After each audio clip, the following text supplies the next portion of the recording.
in the generally just in Western. It started out in Western Europe, and then it spread to the other areas. As these books started to spread, people kind of started having a more unified style. You stopped having quite as many regional styles, to the point where, especially in the upper tier of the elites that were receiving these kings, queens, nobility, then they would have a very similar style in many ways. Previously, they would actually use the style of their manuscripts as a way to demark whether or not it was an authentic manuscript that came from their court. They would say, this is how we write and create our manuscripts. If it's not created in this way, or if it's missing these elements, we know it's a forgery. So they would actually use that as a way to test forgeries. But as these manuscripts got spread around in the Gothic era, because there was a lot more refinement in the design, there was a lot more refinement in the pictures that they created, and so there was more of a desire for that type of refinement in things. So they became a little bit more homogenized toward the end of the Gothic era. This is also where you see books really starting to be produced in large amounts. Previously, in the Insular period, the Celtic period, and then the Ottonian period, it was made for primarily religious, monks in their abbeys, priests, and then missionaries going out to use them. And then in Ottonian, it was a lot made quite often for the kings, the queens, the nobility, that were people who could afford it. But at this period, this is where we see the rise of the cathedrals, we see the rise of the cathedral schools and the universities. And with more universities, you have more scholars, so scholars need books. So this is like a huge market for books develops in the 13th century. And so because of that, they found new ways of making books that were more affordable, cheaper, and were available to others. So now you start seeing a broader spectrum of the books being created. So you have the scholarship works, you have the bestiaries, you have literature, the tales of King Arthur, these sorts of things start popping up in the 13th and 14th century. And then you hit the Renaissance. So the Renaissance really brings in, they wanted to bring in the Renaissance ideas of like really realistic art. And so you see a slow progression away from those really stylized kind of amorphous figures that are curving around themselves toward a more realistic form of art. But the Renaissance really was focused on, okay, we want to depict real life, like images from real life with realistic looking figures. And they want to have that enter into it. So you start seeing the books that are created, especially in the Renaissance, start looking more like modern books as we would understand it, with the way things are laid out, with the way that they would do the heraldry, for example, the images of who this belongs to. So, and there was a huge push in the Renaissance movement for more legible books, because when you have somebody who's creating it and they just create it the way they want, then sometimes it can get a little confusing to read. You'll see tomorrow or not tomorrow, but next week when we go over the calligraphy from the Gothic period can get really hard on the eyes. It can get really difficult to read at times, and there was actually a rebellion against it. People would specifically ask, I don't want my book written that way. Write it using this specific out-like style. And so that was a huge push in the Renaissance to be able to have more legible books, more unified, more uniform styles in writing. So in the post-medieval era, we get 1440, and Johannes Gutenberg invents the movable type printing press. And this kind of spells the end of illuminated manuscripts being produced en masse. Because to make a book, a full book, that's an illuminated manuscript with all of the design, all of the decoration, all of that, it takes 10 to 20 years. And it costs, it's basically like buying a brand new Lamborghini these days, like today. I don't know how much Lamborghinis cost, but I know they're wildly expensive. So it was not cost effective. And the movable type press made it so that so many more people could have books, and it was just so much more affordable. So that really spelled the end. It relegated in many ways illuminated manuscripts toward collectors and just very highly specialized items. And for a while there was a dip. Initially, people were actually very suspicious of the movable type press, of the printing press, because they were like, what kind of witchcraft is this? We don't want anything to do with this. I want my books the way it's been produced for the past 500 years. So when they initially began printing the early books, they would leave spaces to be able to put in the hand-decorated initial letters, to put in the hand-decorated borders. But those slowly faded out as people became more accustomed to a little bit simpler books, plainer books, and were just more interested in the actual information in the book rather than the artwork as well. However, the art form itself still continued. They used the Illuminated Manuscript illumination for things like royal decrees, any kind of official documents, and then, like I said, highly specialized items for collectors. People would still collect these things and order them for themselves in their personal use. So even though the artwork changed in the sense of how they did it as well, like you have, even now, the royal family over in England still has a professional illuminator. Like, that's their job, is that they're a scribe. They have professional scribes and professional illuminators that create the official documents for what they're going to be doing. But as the books became cheaper, people still in some ways wanted these decorative elements to them, but they wouldn't necessarily have them done in the exact same way. They started using more modern forms of artwork where you're creating plates that you can print off of, and then you can mass produce it. So you engrave a plate of metal that you can print into a book, and now you can actually mass produce a picture rather than having to recreate it every time by hand. So this, for example, this illumination from the 1950s, that's a lithograph. So that's a printing that they do multiple prints of color, but it's still a printing. You don't do it each and every time by hand. So this is kind of how the artwork has formed and developed. But in the modern day, there's actually been a resurgence in professional illumination. There's been a renewal of interest in this sort of thing, and people have actually started doing it and started creating manuscripts in the way that they used to in the Middle Ages again. So I want to go over a little bit of what actually happened to these manuscripts, because there were tens of thousands of these manuscripts created over the course of 1,000 years. It was 1,000 years that these manuscripts were in production. You figure the 600s to the 1600s. They believe, it's hard to tell from 100, it's hard to tell 100%, but scientists, from their ability, from what they've been able to discern, they think about 90% of these manuscripts have been lost. They've been destroyed in time. And they've just been worn out. They're no longer in existence anymore. We still have thousands of examples left, but they believe that the large bulk of them have been lost for various reasons. So general wear and tear, like these manuscripts were created for use, especially the early ones. They were created to be used by priests, by religious, to be leafed through every day. The books of hours that they're created, that was a private prayer book for somebody, and they would pray through it every day. So as you use something, it gets worn out. As it gets worn out, what are you going to do with it? Well, here's an example of a bishop's mitre that was lined with an illuminated manuscript. It got worn out to a point where you couldn't read it anymore, and they're like, well, the parchment, the vellum is still good. It's still got worth to it. Well, let's take it and we'll use it to stiffen somebody's hat. And tailors would do that. There's accounts of people using old illuminated manuscripts to wrap fish in, for example, or like meat.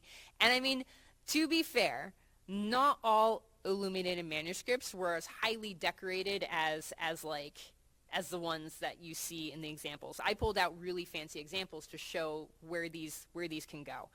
But oftentimes, especially toward the end, you get some that are just text. It's just people writing out text with maybe a little fancier letters. So, and those, I mean, it's not as special as something that's covered in gold.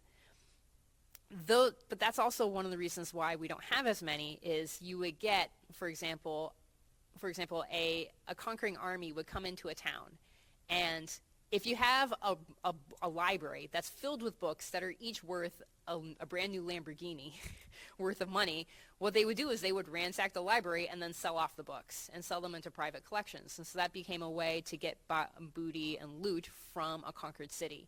Or you would get library fires. I didn't realize it until I started reading and started doing more research into this stuff. But libraries in the past used to have a really hard time with mold and mildew, which totally makes sense. You get all those books and just the damp humidity. And so they would set up their library so that they would have airflow between all of the levels, which would take care of the mold and mildew. But as soon as you get a fire, that allows the fire to race through basically you lose everything that's above where the fire started. So library fires were a huge problem in the old world, the Middle Ages and the Renaissance and the Enlightenment. So we don't have as much of a problem there now because of modern inventions. But that was a major, major problem for it. And then even in the modern day, this one manuscript that's burnt out, that was destroyed during World War II. It was destroyed in an Allied bombing raid that was going through, and it was trying to, it's warfare. So these are the things that sometimes happen to these manuscripts, especially when they're located in a highly concentrated area. So we do thankfully have many, many manuscripts left. And there is ongoing work to maintain conservation of these manuscripts. So, and this continues, like, people will do professional copies, they'll do reproductions of these manuscripts, even just private artists, just as a way of practicing and developing your own art skill. They'll just pick a manuscript page and they'll recreate it. And they'll do it exactly and copy it through, and they'll try to make it as accurate as possible. This is actually the top corner there, that picture. That's actually a company, and they specialize in creating facsimiles of illuminated manuscripts. And what that is, it's not a reproduction, because they don't do it all by hand. They print it out, but they create it in a way that it's as similar to the original as possible. So they have like really, really highly intricate printers that print out in the highest detail as possible the exact copy of the page. And so when you get one of these manuscripts, it's as if you're getting the original. And they have many, many facsimiles that they do, that they sell to libraries, universities, that sort of thing. You also have a lot of medieval enthusiasts that are out there now, people who are studying this sort of thing. They love the medieval world. There's this group out there called, the Society of Creative Anachronism. And they basically are they're basically medieval and they try to recreate elements of society from societies before the 1700s. So they'll get together and they'll have like jousting events, and they'll have like tournaments and that sort of thing. But they get very into recreating these things and preserving the art as much as possible, and be able to continue this beautiful form of art. A lot of this is in the secular world, but the creative, religious aspect is still in it. We see St. John's Bible. This is the first 100% hand-done illuminated manuscript since the 1600s. So this was started back in the 90s. 98 is when it was started. That's when it was actually commissioned. And it wasn't until 11 years later, 2011, that it was actually finished. So, and that's with the modern that's with modern help. They used computers to actually plan out how are we going to do our pages, where are we going to put our text, all of our illustrations, all these things. But everything else about it was all done by hand using quill pens, like original inks. So this was like a huge, huge endeavor that they wanted to go through. But this was the first one that they've done since. And you can actually go online, if you search St. John's Bible, you can actually find really detailed scannings of this Bible and look at every single page. There's some really beautiful artwork in it. So that's where it all comes from. How can we use this to enter into our prayer life more? This is the part that I really, really love, because I've gotten so much beautiful prayer and meditation out of creating religious art, and especially doing things like illuminated manuscript, that I love to try and help people to discover this form of prayer as well. And so the nice thing about illuminated manuscripts is that it includes both the Word of God and the visual elements to it.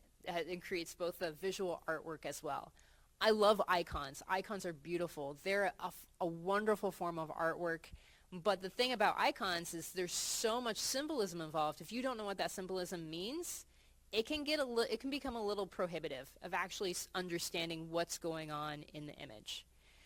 With an illuminated manuscript, since you have the Word of God there, right there in front of you, you can just meditate on that. You can pray with that. And I find, especially writing it out with calligraphy, because you have to slow down when you're writing calligraphy. I've misspelled so many words because I'm trying to go quickly and I'm rushing through it, and I'm not. And then I spelled I spelled the word TEH or something like that. So it's like it forces you to slow down and really, really think about what the Lord is saying in the passage.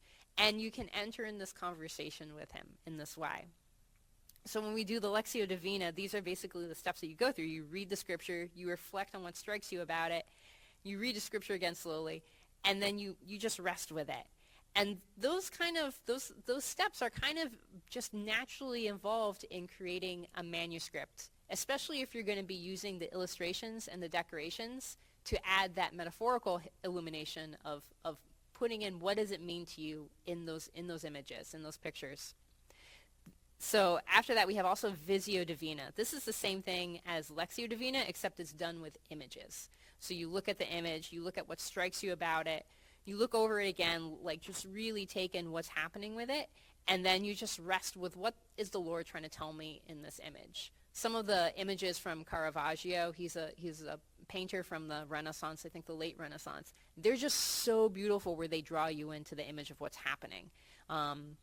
This one actually is a really beautiful, this is from the Rossano Gospels that we saw earlier. And I love this one because it does such a great job of highlighting how you can include meditative aspects in the images themselves. Now, it's written in Greek. I don't speak Greek. I don't read Greek. I don't know Greek.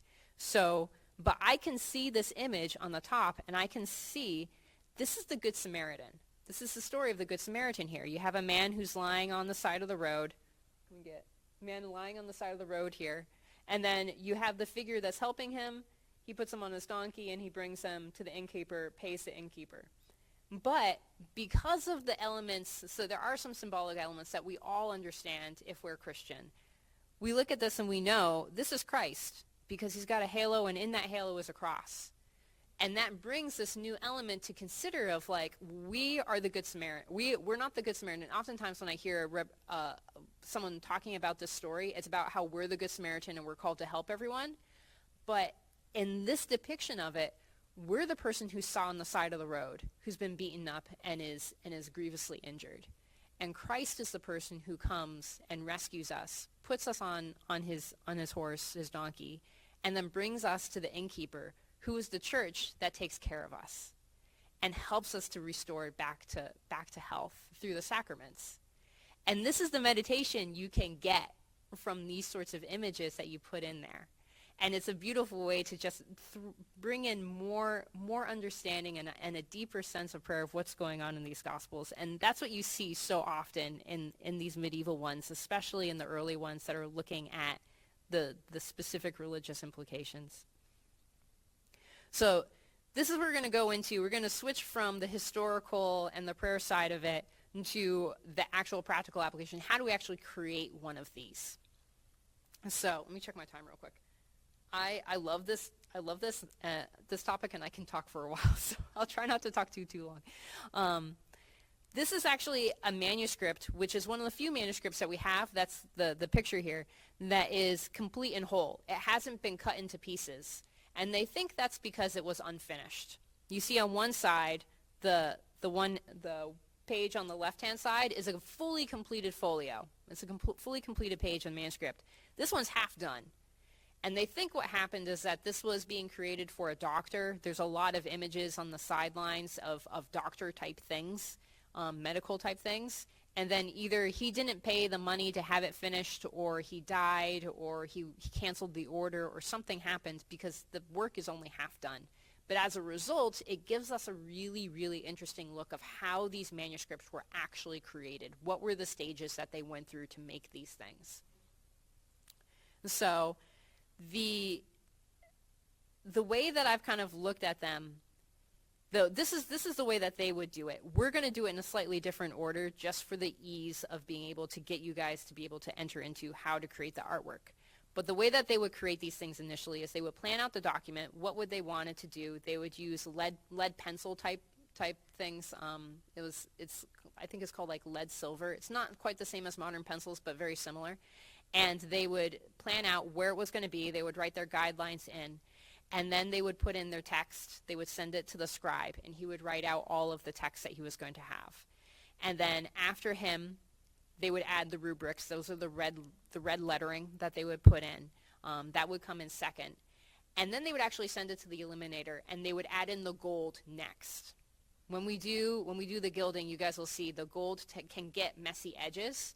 And so that's why they would put in the gold, is that the gold is going to have slightly messy edges in many ways. And then the illustrations and the things that they did afterwards would clean that up, as well as the gold will be less likely to be ruined by the painting and everything that happens after the fact. So they would actually do the gold or the silver first, and then they would add the decorative borders, and then they would add the initial letters and have those elements put in there. And that was the general process that they would go through. It wouldn't be just one person doing it. It would be multiple people working on the same document. And sometimes they would have multiple artists, so you have wildly different styles within a similar document. So this is going to be what's in your materials packet. So I don't know if you can open it, you cannot open it. When you start looking through it, you're going to have your pencil. You're going to have two pencils, actually, a mechanical pencil, and I gave everybody a regular old-fashioned wooden pencil because those are really handy to practice calligraphy with, actually. You can use them to practice calligraphy if you don't want to use the marker or the dip pen. So you have a calligraphy marker. I find that those are really handy to start practicing calligraphy, especially if you've never used a dip pen. Those can be a little bit complicated. And they can be a little bit deterring for some people. So I've given you the marker. You can use, if you want to go through the whole class and only use the marker, that's 100% okay. Don't feel like you have to use the dip pen if you're nervous about the mess or anything like that. We'll go over on how to clean up ink in this as well. So you also have a dip pen set. So you have a pen holder, and then in your little envelope there, you have 4 pen nibs. And I'll go over what those pen nibs are each for. Then you have your inks, and if you're missing anything from your packet, let me know, and that means that I messed up when I put them together, and I will get you what you need to have. You have your inks. You have black, red, blue, green, white, and gold. So red, green, and blue were the most common colors that we find in medieval manuscripts. They had those primary colors. And those are the most common colors that we see. Gold is a given. They would either have gold or silver. More often than not, they would have gold because gold doesn't tarnish, silver does. So then we've also got paper in there. We've got some scrap paper for you to use. The paper with the lines is special practice calligraphy paper that has the diagonal lines, so you can use that to kind of gauge your slant. And there's more of it. I put 2 pages in there, but we do have more, so if you need more or want more, or you can use another piece of paper to put over it and use that as like a guideline underneath. And then we have some heavy duty. The large piece of paper is a piece of mixed media paper, actually, that will be very good for especially the wet mediums. But we do have Bristol paper, which is a little bit thicker, a little bit smoother. I have a pad of it over here. So if you want to use some of that for your final project, you can use that for your final project too. And then I've included some basics on dip pens and then a page on the very introductory of calligraphy, so you can take that home and start practicing some practice strokes. So the dip pen, these things, I love dip pens. I've been using them for a very long time. There are 4 basic tips that you have in there. You have 2 pointed tips and 2 flat tips. So I gave you 2 sizes of the flat tips. I gave you a wide one and then a more narrow one, depending on what you want to, like how much writing you want to do. The narrow one will make it easier to make your words smaller. The wider one will make your words and your letters bigger. So those are for broad edge calligraphy, which is what we're going to focus on mostly here when we're looking at calligraphy. That's what they used in the Middle Ages, in the medieval times. It's not until the more modern, after the Renaissance, that we start seeing what's called point tip calligraphy, where they use the pointed pens. So, but if you want to do pointed pen calligraphy, I'm more than happy to give you the resources and show you how to do that, and then you can use that as well. So you have the pen holder, and the nice thing about these pens is that if you have the holder, you can change out the nibs as much as you want, and you can get like 100 different styles of nibs, and you can just change it out, and you can change your ink very easily, and they're very, very easy to keep clean and just to take care of. The technique, however, takes a little bit of practice on getting a handle of it. These nibs are going to have a protective coating on them because they're brand new. So that means they put a very thin protective coating on it to keep it from rusting. When you first start using them, that's going to make it a little bit more difficult for the ink to stick to the pen. So what you want to do is you either want to wash it with a little bit of vinegar and water or some dish soap. You can put it in some hot water and let it swish around in there a little bit. Or even if you just dip it in the ink will eventually take off that protective varnish, that protective coating. You just have to dip it in multiple times, numerous times for that to happen. So you probably already figured out, you take the pen holder and you stick the nib into the circle end of it, and that's how you get the nib in there. When you're using the dip pen, you want to make sure that you don't dip the nib, the pen, all the way into the ink to the point where it goes over the metal nib. If it goes into the pen holder itself, it can cause issues like rust. It can make it difficult to stick the nib in there because it clogs up the slot that you put the nib in. So, but the basic way that you use these things is you stick the nib into the pen and then you dip the pen into the ink just into the point where it's up to that hole, that tiny hole inside the nib, and that actually acts as a little bit of a reservoir for the ink. So that will hold a little bit on there. You want to tap the pen on the side or on another piece of paper to get any excess ink off. If you have too much ink on your pen, it'll create a giant blob, and that will get very frustrating. Speaking from experience, when you're trying to do your final product and then you blob your ink, it's ruined.